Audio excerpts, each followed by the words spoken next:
Let's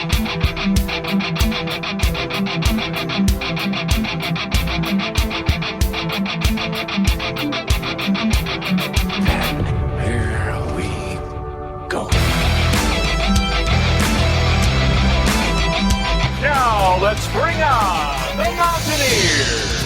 Goes around about after 50, the 10 to 5. A touchdown with Virginia. He did it. He did it. That's with White. Beavers and he's gone. Touchdown. Tavon Austin. As the hills of West Virginia resound with the sounds of Golden Blue football. They want to have a 7-on-7 drill. We want to make it a fist fight. Nothing cheap, nothing dirty, but West Virginia football. From the heart. Streaming. It's Mountaineer pride. Leave no doubt tonight. No doubt. They shouldn't have played the old Golden Blue. West Virginia is a special place. People of the state that have great pride in this WV logo. Ain't no stopping the Golden Blue.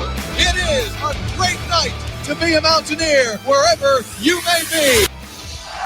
And now it's the show brought to you by Mountaineer fans for Mountaineer fans, the Country Roads Webcast. What's going on, Mountaineer Nation? Welcome into Season 6, Episode 174 of the CRW podcast as we get set to review and react to West Virginia's 48-34 loss to the Oklahoma State Cowboys in Game 7 of the 2023 WVU football season. Second consecutive loss for the Mountaineers, and tough one to swallow, especially coming off of a heartbreaking defeat the week before. We were hoping to see the team bounce back. In some ways they did, in a lot of ways they didn't, and ultimately they come out on the wrong side of the result in this one, adding a third loss to their season this year, bringing their overall record to 4-3 overall and 2-2 within the Big 12 Conference.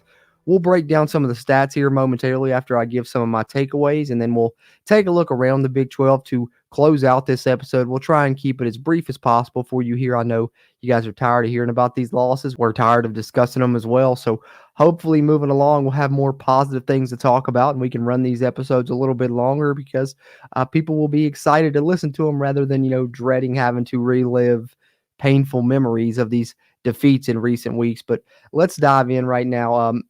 I'm going to lead it off just kind of talking a little bit about a couple of sequences that I thought were very impactful to the game, particularly in the second half. I thought that's when things really changed for West Virginia, especially in the fourth quarter. They were up, 24-20 at one point in the fourth quarter. You get the muff punt, which I'll get into momentarily. But before we get there, there was a sequence that actually started the second half that I think was really key that's kind of been overlooked a lot because to me, I jotted it down in my notes. I think it made a difference, especially throughout the third quarter, which of course impacted the entire second half. And also to me, it's just something that keeps popping up with players that are supposed to be guys that are leaders on your team that keep making these kind of mistakes. And so that sequence that I want to talk about is actually the very beginning of the second half.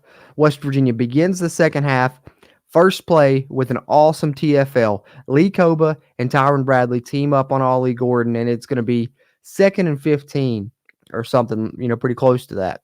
And not only is it going to be 2nd and 15, but West Virginia did a good job on kick coverage, and they had Oklahoma State pinned back inside their own 20. So it's going to be 2nd and 15 with them kind of in the shadow of their own goal line near their own 10-yard line. So they're going to have decent ways to go no matter what. West Virginia has them behind the chains, potentially flipped field position to where they can win the field position battle here this quarter. But instead, what happens after that TFL, Lee Koba pushes down Ollie Jorden after the play. Was it in response to something Ollie Jorden said or did? Perhaps, but we all know that the second person is the one that always gets caught in these situations. I'm sure Lee Koba has to know that as well, being the veteran that he is with the experience that he has. Nonetheless, pushes down Ollie Jorden and receives an unsportsmanlike conduct penalty. Now, a lot of people probably thought, well, it didn't really make a difference because then West Virginia would go on to stop Oklahoma State on that drive. But to me, it did make a difference because, as I said, West Virginia did have Oklahoma State backed up near their own goal line. That penalty allows them, to advance 15 yards up the field, puts them near the 30, 35-yard line. So despite the fact that West Virginia then stopped them, what that effectively did was Oklahoma State has a good punt. They flipped the field. And West Virginia's next two drives, if you remember, started up against their own goal line, back against the wall, inside their own 5, nearly had a safety on a third down play on one of those. And West Virginia lost the field position battle for pretty much the entire third quarter and most of the second half by a long shot. I think if I remember right, it was like 10-yard difference in the field position battle that West Virginia lost this game by. And to me, I look at that sequence to start the second half as a big reason why they did lose that field position battle. And it makes a difference. I know it's, like I said, at the time, it probably seemed pretty insignificant because West Virginia got a stop. The penalty didn't affect you as far as Oklahoma State continuing that drive and scoring, but it did flip the field. West Virginia lost the field position battle, and when West Virginia is a team that needs to do all the little things right to be able to win these games, when you have that small margin of error, West Virginia had too many errors in this game, and one of those was in field position. They lost that battle, and I think that penalty to start the second half was a big reason why in the second half that happened when you look at West Virginia's next few drives and where they started and where they had to try and play from there. So it's concerning a bit because this is the third time, I guess you could say second in as many weeks. I mean, I'm thinking about the C.J. Donaldson one against Pitt as well, but we won't even count that. Let's just say the past two games, it's the second time that one of your team leaders has made a penalty that's really cost you, an unsportsmanlike conduct penalty at that. Of course, against Houston, it's been well discussed. The leader of your offense, Garrett Green, gets a penalty that, hurts you because it allows Houston to attempt that Hail Mary at the end. Digress on that. That's been discussed ad nauseum. Garrett Green's taking full responsibility for that as well. But then this week, you turn around and you get the leader of your defense, Lee Koba, committing a costly penalty that really hurts you there, I think, in this game, especially in that field position battle, as I discussed there. And I think it's only concerning because both of those guys are your team leaders. It's your team leader on offense, your vocal leader, Garrett Green, your quarterback, and then it's Lee Koba, who's, your quarterback on defense, for lack of a better term, and definitely your vocal leader there as well. So for one, you want those guys setting the example, not having these dumb penalties that really cost you in games. And I'm sure that both of them took full responsibility and apologized, for doing so. But having said that, you got to nip that in the bud moving forward, especially if you're a leader on this team. Got to set the example for everyone else. And, if you're committing penalties like that, it kind of sets a bad precedent for everyone else on the roster. So hopefully West Virginia cleans that up moving forward. But I thought that was a sequence that was pretty detrimental for West Virginia in this game, especially in that field position battle, which made a difference in this second half. A second half that would have an absolutely wild fourth quarter. So not only do you get a wild fourth quarter for the second consecutive game, but second straight game, untimely penalty kind of hurts West Virginia as well, and it comes from one of your team leaders. So I thought that was pretty significant. And then, of course, another impactful sequence that's been discussed a ton is the muffed punt situation, which obviously killed West Virginia in this game. I think it demoralized their defense at the end of the game. You didn't see them getting hardly any stops following that muffed punt, so I think that made a difference as well. Obviously, just in general, the turnover makes a difference after you had just gotten the stop. You had a nice two-play sequence where you sent Marcus Floyd off the edge. Second down, he forced an incompletion.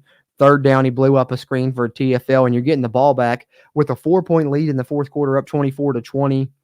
Instead, it's a situational awareness type deal. I know a lot of people are talking about, Wilson Lamp was shoved into Preston Fox. Maybe he was, but the thing is, the rules, like as long as the defenders outside that 1-yard halo, they can be engaged with the player, and if they're already engaged coming down the field, they're not going to call it a penalty unless it's a situation where your player standing there, that guy comes running out of nowhere, then shoves him into your guy, but they were already engaged coming down the field. So I believe that was the explanation for it. Plus the distance away from Fox was enough, in regards to staying out of that halo that you're supposed to grant the return man. But regardless, doesn't matter whether you think it was legal, illegal, it happened, and it can't happen for West Virginia. These mistakes, they're coming at the worst possible times. I was texting our friend Mountaineer Paul from Mountaineer Paul Talks Football during the game, and I was like, man, West Virginia, we are just so unlucky. And, it goes hand in hand with some of the things we talked about last week with the bad breaks you got against Houston as well, as you get bit by it again here. Another terrible break. Andrew Wilson Lamp smacks into Preston Fox. West Virginia muffs the punt. Oklahoma State recovers, and then Ollie Gordon, of course, scores the go-ahead touchdown. And unfortunately, Oklahoma State wouldn't really look back from there, as their offense would explode for the remainder of the fourth quarter. But that sequence, of course, was impactful. That muffed punt made a huge difference in the game. But I think in the fourth quarter, I had another sequence that I circled that really hurt West Virginia as well. And it goes hand in hand with what I've been talking about with these mistakes. And for me, that sequence was Justin Johnson, who, shout out to Justin Johnson, performed well in his return for the Mountaineers. Definitely was healthy, definitely was fresh over his illness and looked very good out there. But he breaks off a 30-yard run on an outside zone, sets West Virginia up with a 1st and goal. And then I circled this next sequence because West Virginia on the 3 goal-to-goal plays. Listen, I've been very complimentary of Neil Brown's play calling, the offensive design a lot this season. I think for the most part, it's been good. I think you can say the same about this game. Obviously, when you scored, 34 points, your second straight game scoring over 30, and your offense put up good numbers, over 200 yards rushing, over 250 yards passing. Can't be too mad about the way things worked out with the offense. But of course, there are always still standout sequences that in hindsight you can go back and judge and be like, man, that one really hurt us. And to me, this was one of those sequences. Goal to go, 3 plays for West Virginia. It doesn't work out. They end up settling for a field goal, and I thought this was one of the sequences where I questioned the play calling a little bit.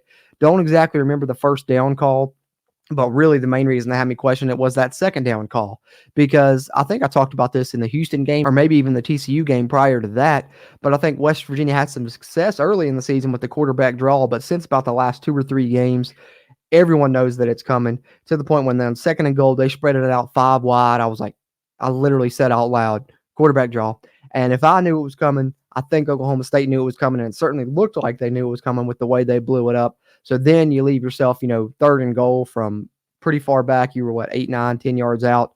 Can't convert, end up settling for a field goal there. And I thought that sequence right there was kind of impactful. You could have, went ahead. Instead, you tie the game, leave the door open for Oklahoma State, allow them to remain confident in what they can do throughout the remainder of this game. So I thought that was a pretty impactful sequence. But not only was it impactful because you didn't get the touchdown there, of course, you still get the red zone score, you get the field goal. That's good to at least come away with points there after Justin Johnson's big run. But I think then what happened on the other side, when the defense was on the field in the Oklahoma State's possession following West Virginia kicking that field goal, was what really hurt the Mountaineers, because that's when you get the 30 yards and penalties on one play for the Mountaineers. You get a face mask and a late hit. So Oklahoma State already, in field goal position to take the lead right there following those penalties, are on the cusp of it anyways. West Virginia, defense does a good job on first and second downs, has Oklahoma State set up in a third down and, medium distance to where you're like, okay, we're probably going to hold them to a field goal here. They're not the best in, passing situations. Let's see what happens. Let's key on Ollie Gordon. Let's key on Brennan Presley, as those are the go-to guys for Oklahoma State on third down. And West Virginia knew that, and the defenders knew that, as you saw on the play. Brennan Presley comes out in the backfield, swings out to the outside, and West Virginia is on him. They know that that's a guy they look to on third down. Swing pass to Brennan Presley. West Virginia's got 2 guys right there at the point of attack. It looks like it's going to be a TFL. Oklahoma State's going to be forced to kick a field goal. But what happens? Something that hurt West Virginia in this game. It hurt West Virginia last game. And it's something that hurt West Virginia last season that it looked like they had corrected early in this year, and that's missed tackles. Brennan Presley hits a filthy spin move to make 2 West Virginia defenders miss, and then it's off to the races. What would have been a TFL to force an Oklahoma State field goal instead goes for a touchdown. And that, if the muffed punt didn't demoralize the West Virginia defense, then I think certainly looking like they were going to force a field goal after that sudden change with those penalties.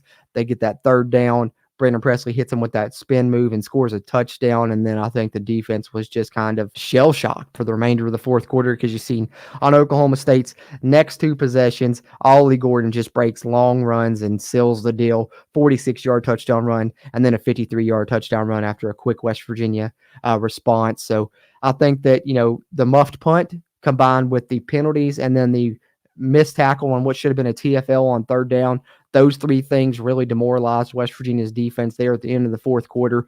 Plus, they were worn down. I'm sure, tackling Ollie Gordon all day. The guy had 29 carries. They just kept feeding him. And West Virginia had to go out and try and tackle him every play. And by the end, they were tired, plus demoralized from those things. And I think that's one of the reasons you saw Ollie Gordon break those long touchdown runs at the end. Plus, he's just a very special player. So ultimately, at the end, it doesn't come out in West Virginia's favor. A fourth quarter that saw you have a 24-20 lead at one point, unfortunately swings the other way, and West Virginia falls 48-34 to the Oklahoma State Cowboys. And those are just some of the sequences that I thought were very impactful in resulting in that loss, especially in the second half of the game. So that's kind of my takeaways I wanted to share. Now let's take a look at some of the numbers, both individually and team statistics for West Virginia in this loss, before we take a look around the Big 12 to wrap up here on episode 174 of the CRW podcast.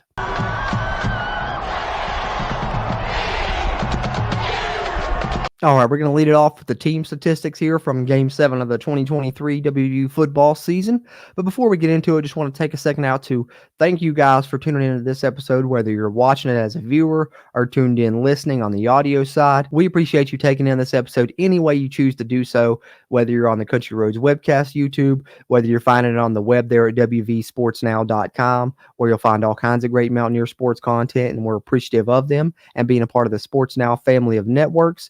Do us a favor, if you are tuned in watching this episode, though, drop a like on the video. Really helps its performance and future videos performances as well. If you're a West Virginia fan, Big 12 fan, college football fan, be sure to hit that subscribe button. Helps us, helps you, helps get more of this Mountaineer sports content out to Mountaineer Nation. If you're tuned in on the audio side, you can find the Country Roads Webcast on Apple Podcasts, Google Podcasts, Spotify, Amazon Music, iHeartRadio, you name it, you find us there. Just search Country Roads Webcast. But be sure, share us around with other Mountaineer fans you may know and leave a rating review there. That helps us as well. But with no further ado, let's kick it off with the team statistics here. First downs, Oklahoma State picked up 21. West Virginia picked up 24. I believe it's the second consecutive game West Virginia picked up over 20 first downs. So as we said, the offensive improvement continues. Just got to try and get this West Virginia defense back to form. As you see, unfortunately, total yards, West Virginia gives up 491 of those, as Oklahoma State outgains them 491 to 475. West Virginia does pass for more yardage than the Cowboys, though, 249 to Oklahoma State's 210. And third down efficiency, I thought West Virginia has done a better job on offense in that category as well. They were 8 of 15 in the game, while Oklahoma State was 8 of 14. Both teams did throw one interception and have one fumble, which curiously here on ESPN, it has Oklahoma State with 3 turnovers versus West Virginia's 2 turnovers. But I only remember the muffed punt for the Oklahoma State Cowboys and then the interception they threw. ESPN's crediting them with the second fumble lost. I'm not sure. I don't recall that. Maybe it's just slipping my mind, but according to ESPN, West Virginia won this turnover battle. I thought it was even at 2-2, but nonetheless, that's what they have this as. Somebody, in the comments, let me know maybe if that's right. I thought it was 2-2, but anyway, maybe something slipping my mind. But moving on, rushing statistics. Of course, this is where Oklahoma State outgained West Virginia and probably was the difference in the game. 281 yards versus West Virginia's 226, which I pointed this out in our post-game show as well. Just kind of a gut punch that adds to the loss is West Virginia ran for over 200 yards, which means it's the first time ever in Neil Brown's coaching career that he's lost when his team has over 200 rushing yards. He was undefeated at Troy when his team had over 200 rushing yards, and prior to this game, he had been undefeated at West Virginia when his team had over 200 rushing yards. But that streak ends in this game. Oklahoma State with a great performance on the ground, 8.5 yards per rush on their 33 carries. West Virginia committed 5 penalties. Oklahoma State committed 7. But as I said there in my takeaways, 2 of those penalties for West Virginia were absolutely terribly detrimental. 30 of those penalty yards came on those 2 penalties, or else West Virginia would have only had 3 penalties for 25 yards. That would have been good. West Virginia has done a good job for the most part avoiding penalties this season, but they had a couple costly ones yet again in this game, unfortunately. And then time of possession, West Virginia wins that battle, as they have continued to do for most of the season, 32 minutes to 27 for Oklahoma State. So those are the team statistics from this game. Let's take a look at the individual numbers now before we close the book on Oklahoma State and move on to some other games around the Big 12 Conference. But individual statistics for the Mountaineers in this one, standout performance yet again from Garrett Green, 249 yards passing, 2 touchdowns, did have the bad interception in the first half, but he bounced back from that and allowed the team to come back from, a 10-0 deficit they fell into early in the game, and I thought that he was the best weapon for West Virginia offensively. 117 yards rushing on 16 carries. A lot of those design, read option plays that he was making, great reads on, save for the lone one there on the 4th down play where he apologized in the post game, said he should have just read it instead of trying to make a play and be Superman. But that's what you get with Garrett Green. You get the high highs, and sometimes you get a mistake or two that may cost you, but Garrett Green's a guy that's an absolute fighter, and I love having him as the team's quarterback, and I'm sure he's a guy that everyone on the team will go to bat for, and I love his performance in this game, following up a great performance with Houston with another awesome performance here, and I think moving forward, we're going to continue to see Garrett Green be a big weapon for this team, and right now he's their best weapon on offense, so hopefully he continues to one, stay healthy, and two, perform the way that he's performing in these past couple of games. Other running backs, I mentioned Justin Johnson, and he was certainly the standout, got the hot hand and ended up getting most of the carries. We did see Jaheim White on the field a couple of times, but he didn't log any carries in this game, so they really shortened the running back rotation to C.J. Donaldson and Justin Johnson in this one, and mainly just Justin Johnson there late in the game. But 14 carries, 72 yards, and a touchdown for Justin Johnson, 13 carries, 39 yards, and a touchdown for C.J. Donaldson as well. And then the Mountaineers receivers, how about Preston Fox? Really stepped up in this game. Couple of big catches, both laying on his back, one on a back shoulder fade late in the game, and then a little bit earlier in the game, I believe that was in the first half, if I'm not mistaken, caught a ball where he's going towards the goal line, slips, still managed to catch the ball somehow while falling down and set West Virginia up with a 1st and goal, which then led to a West Virginia touchdown. And then E.J. Horton continues to come on for the Mountaineers. Man, that guy is fast, right? But 3 catches, 79 yards, and the third one of them being a 32-yard touchdown from Garrett Green off a beautiful play action strike to the end zone for the Mountaineers to get them a lead at one point in this game. And Horton's a guy that West Virginia's going to have to count on down the line, not only because he's making plays right now, but also Hudson Clement suffered an injury in this game. Looked like a lower leg injury. I believe I'd heard that he was in a walking boot, so that's a little bit concerning moving forward. Don't know how long he will be out. Hopefully it's not extensive, but nonetheless, E.J. Horton's going to have to step up in the meantime, in between time, and I think that he showed in this game that he's more than capable of doing so. Hit that 32-yard touchdown and then had a couple of other nice catches in which were mainly on underneath routes as Oklahoma State was really backing off of him, respecting his speed. So then West Virginia hit, I think an 18-yard gain on a crossing route after that and a couple of other nice plays. So I like Horton as a weapon for this West Virginia offense, something else defenses have to game plan for. And then, of course, they are continuing to game plan for Devin Carter, moving him into the slot. He's had better success, started that last week, continued that this week. 3 catches, 54 yards, and a touchdown for him. 1 catch, 16 yards for Traylon Ray. 2 catches, 11 yards for C.J. Donaldson. 2 catches, 8 yards for Cole Taylor. And, we've praised him all season, but probably his worst game of the year right now, if we're being honest. Hate to see it. Thought he could have a good game against this Oklahoma State team after what Fairchild, the Kansas tight end, did to them last week, but Oklahoma State was prepared for the tight end because of that. They put Keelan Daniels on Cole Taylor, and Keelan Daniels is a really good defender, had a great game, even hit a peanut punch on Cole Taylor, took the ball away from him on his first reception. So hopefully we see Cole Taylor return to the form we saw earlier in the season, moving on from this game, because we're going to need him to be a weapon moving forward on this season. Flipping it over to the defensive side, West Virginia, I thought it was a great game for Anthony Wilson. You see the 8 tackles to lead the Mountaineers, but he also had a great interception at which he went up and high-pointed the football and held on to it despite getting hit. Thought that was a great interception. Ben Cutter, his 2nd consecutive career start. Still, a freshman out there, but making plays and around the ball. 7 tackles, 1 TFL. And if you're watching on the video side, I'll scroll through all of these, but I won't name them all off, but I'll try and name out some of the standout ones for you guys. Listen on the audio side. Marcus Floyd, 1 TFL, 5 tackles. Thought they used him situationally some there late in the game. That sequence that I mentioned where they brought him off the edge like they had in the past this season, and it worked out good there. Of course, unfortunately, after that, West Virginia had the muffed punt, but it did get them a stop there on a series where they really needed a crucial stop. So I like West Virginia breaking that out situationally. Tyron Bradley, I thought he had one of the better games on the West Virginia defense. 1.5 tackles for a loss and 5 total tackles, and seemed like he was in the Oklahoma State backfield a lot more often than not. Hershey McLaurin also added a tackle for a loss, half a tackle for a loss for Lee Koba that he split with Tyron Bradley, and then you get a TFL for Mike Lockhart as well in this game. Unfortunately for the Mountaineers, the thing that you hate to see, and I think a lot of this is credit to Oklahoma State's Alan Bowman, who really does a good job getting the ball out quickly and some of the way that they design things for him, but no sacks for the Mountaineers. Kind of the 2nd consecutive game, the pass rush has left a little bit to be desired, and I think that's probably a reason why you've seen the defense struggle for 2 consecutive games as well. West Virginia needs to be able to generate a pass rush, so they are certainly missing Trey Lathan. Make no mistake about it on this West Virginia defense, but got to find some answers moving forward and have some better performances if West Virginia is going to right the ship coming up starting this week as they hit the road to take on UCF. But that will pretty much wrap us up here. I guess we'll put a bow on this Oklahoma State contest there with the discussion of the team statistics there. those are my takeaways and a look at a little bit of the numbers. If you guys have anything else you want to add on the Oklahoma State game, be sure to let us know. Drop them in the comments down there on the video side or leave it in the rate review section on the audio side. We really appreciate those interactions as we continue to try and grow the Country Roads Webcast community throughout Mountaineer Nation here on episode 174 of the CRW podcast. And before we close up shop here on this episode, one more thing to do. And of course, that's our final segment where we're going to recap some of the action from around the Big 12 in week 8 of the 2023 college football season.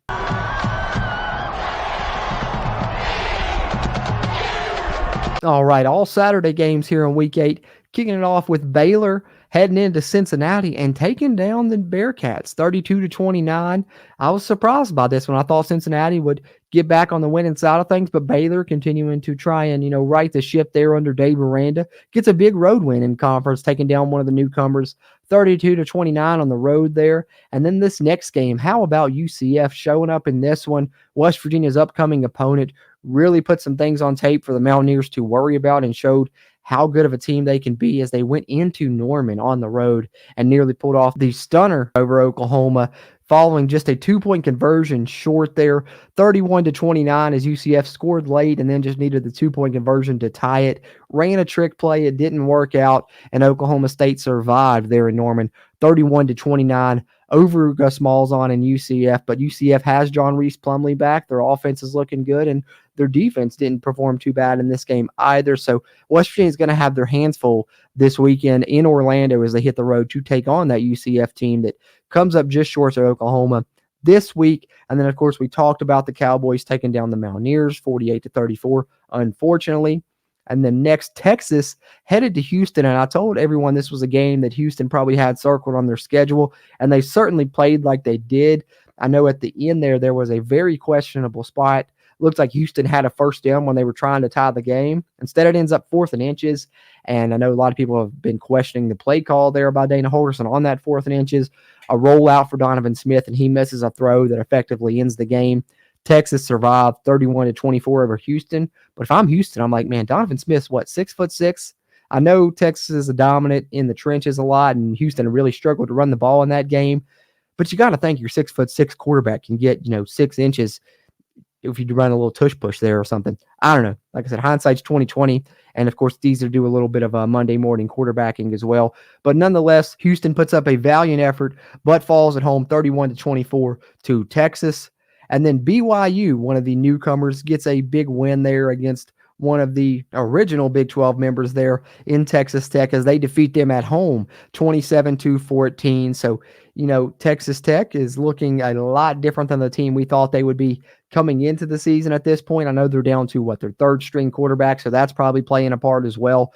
But they did battle in this game. But if I'm a Texas Tech fan, I know I've mentioned this in the past, man, I'm looking at Zach Kitley like, give Tosh Brooks the ball more. Like, give Tosh Brooks some carries. This guy needs it.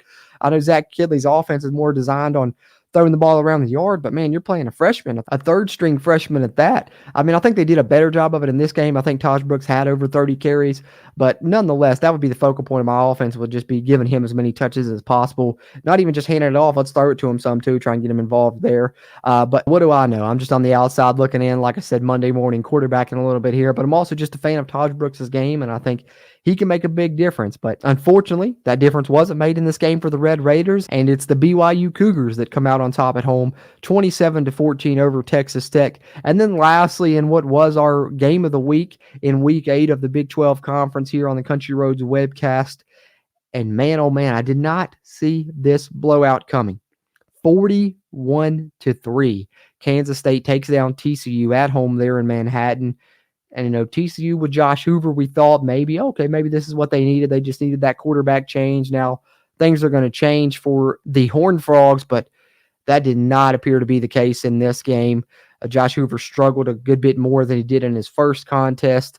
Only 187 yards passing, 23 of 43, threw an interception, whereas Kansas State, I thought, did a great job. I talked last week about them going to Avery Johnson. They did, but they didn't go to him exclusively. They still didn't give up on Will Howard, and I thought he had a good bounce-back performance. I believe he threw 3 touchdowns, and, playing him and Avery Johnson together was effective. Avery Johnson threw for a touchdown as well, and then, of course, was able to use his legs as a weapon, 73 yards rushing to contribute to a Kansas State offense that absolutely dominated TCU on the ground. Will Howard added over 60 yards rushing himself. Both the running backs had 80-plus yards rushing, and they ran for over 340 yards on TCU, and, of course, that's a big reason why they were able to win this game. So don't look now, but Kansas State may just have righted the ship and may be hitting their stride at the right time now, getting Avery Johnson involved in the offense. Their offense certainly looks leagues different than it did earlier in this season. The defense played very well in this game as well, and it leads to a huge margin of victory for the Wildcats there in Manhattan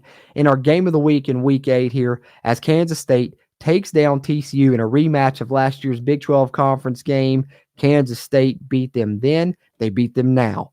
41-3, they take down TCU, and that will pretty much wrap us up here on our Around the Big 12 segment here on Season 6, Episode 174 of CRW Podcast.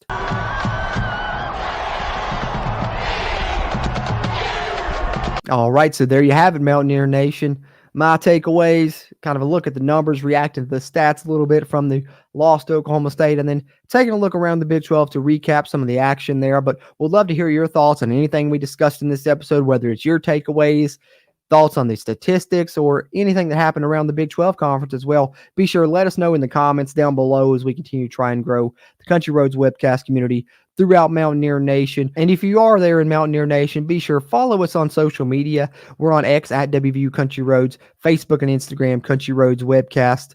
Looking forward to, previewing this UCF game as this week progresses. So be on the lookout for the UCF Preview and Predictions podcast releasing later this week. And we'll have all kinds of other content popping up on the Country Roads Webcast YouTube channel. So be sure to check us out there if you don't already as well. But really appreciate you guys tuning into this episode, whether you viewed it or you listened to it. I know it was coming after another disappointing defeat, but hopefully, they always say the night is darkest just before the dawn. So hopefully that for West Virginia comes this weekend and that sun starts to rise as West Virginia gets a shot at another Big 12 newcomer and hopes to have a more positive result this time on the road for a noon kick there against UCF. And look forward to talking about that one more as this week progresses and talking more with you guys as well as we'll have some live streams here on the Country Roads Webcast channel as well. Appreciate you guys as always. I'm Jorden Cruz, and until next time, let's go Mountaineers. If you really want to know, then come on, let's go. Take a stroll down those